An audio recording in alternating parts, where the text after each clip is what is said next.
Malawi vice president സലൂസ് close ഉൾപ്പെടെ 10 പേർ വിമാനാപകടത്തിൽ കൊല്ലപ്പെട്ടു. ഇന്നലെ സഞ്ചരിച്ച വിമാനം കാണാതായിരുന്നു. തലസ്ഥാനമായ ലൈലോങ് വേയിൽ നിന്ന് പുറപ്പെട്ട വിമാനമാണ് കാണാതായത്.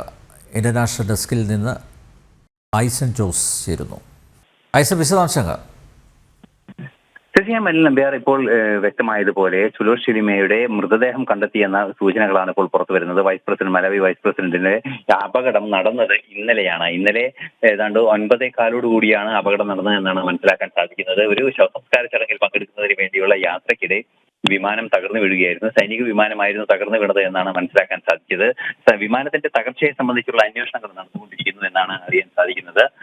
ഇന്ന് രാവിലെ തന്നെ ഇത് സംബന്ധിച്ച പ്രാഥമികമായ സ്ഥിരീകരണങ്ങളെല്ലാം തന്നെ പുറത്തു വരികയും മരണം സ്ഥിരീകരിക്കുകയും ചെയ്തിരുന്നു. ഇപ്പോൾ ഔദ്യോഗികമായി പ്രസിഡന്റിന്റെ ഭാഗത്തു നിന്ന്, പ്രസിഡന്റ് ഓഫീസിൽ നിന്നും മരണം സ്ഥിരീകരിച്ചു എന്നാണ് വിവരങ്ങൾ ലഭ്യമാകുന്നത്. നേരത്തെ തന്നെ ഇന്നലെ തന്നെ മരിച്ചു എന്ന വിവരങ്ങൾ പുറത്തു വന്നിരുന്നുവെങ്കിലും പ്രസിഡന്റ് ആയതുകൊണ്ട് തന്നെ ഷിലക്സിയുടെ മരണം സംബന്ധിച്ച വിശദീകരണങ്ങളെല്ലാം തന്നെ അനൌദ്യോഗികമായി മാത്രമാണ് പുറത്തു വന്നിരുന്നത്. നിലവിലെ സാഹചര്യം അനുസരിച്ച് ഇപ്പോൾ മരണം സ്ഥിരീകരിച്ചു എന്നാണ് മനസ്സിലാക്കാൻ സാധിക്കുന്നത്. അപകടത്തെക്കുറിച്ച് അന്വേഷണം നടത്തുമെന്നും അന്വേഷണം കുറെ കൂടി കാര്യക്ഷമമായി നടത്തേണ്ട സാഹചര്യമുണ്ട് എന്നൊരു അഭിപ്രായവും ഇപ്പോൾ.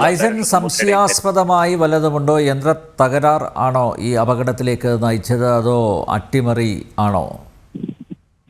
നമ്പ്യാർ, പ്രാഥമികമായി വരുന്ന വിവരങ്ങൾ അനുസരിച്ച് യന്ത്ര തകരാറും അതുപോലെ തന്നെ കാലാവസ്ഥയുടെ പ്രശ്നങ്ങളുമാണ്. കാലാവസ്ഥ അനുകൂലമല്ലാത്തതിനാൽ പ്രതികൂല കാലാവസ്ഥയിൽ തകർന്നു വീഴുകയായിരുന്നു. ശിവസാമാന്യമായ ചില യന്ത്ര തകരാറുകൾ അതിനനുബന്ധമായി ഉണ്ടായി എന്നാണ് ഇപ്പോൾ നമുക്ക് ലഭ്യമാകുന്ന വിവരം. അട്ടിമറി സാധ്യത ഒന്നും തന്നെ പൂർണ്ണമായും തള്ളിക്കളഞ്ഞിട്ടില്ല എന്നാണ് മനസ്സിലാക്കാൻ സാധിക്കുന്നത്. എങ്കിലും അത് സംബന്ധിച്ച സ്ഥിരീകരണങ്ങളോ അത്തരം സൂചനകളോ ഒന്നും ലഭിച്ചിട്ടില്ല എന്നതും ഒരു യാഥാർത്ഥ്യം തന്നെയാണ്. എന്ത് തന്നെയായാലും തുടരന്വേഷണങ്ങൾ സർക്കാർ സൈന്യത്തിന്റെ ഭാഗത്തു നിന്ന് ഉണ്ടാകേണ്ടതുണ്ട്. സൈന്യം വിശദമായ അന്വേഷണം നടത്തിയതിനു ശേഷം മാത്രമേ ഇത് സംബന്ധിച്ച് അന്തിമ പ്രതികരണങ്ങൾ നൽകൂ എന്നും വ്യക്തമാക്കിയിട്ടുണ്ട്.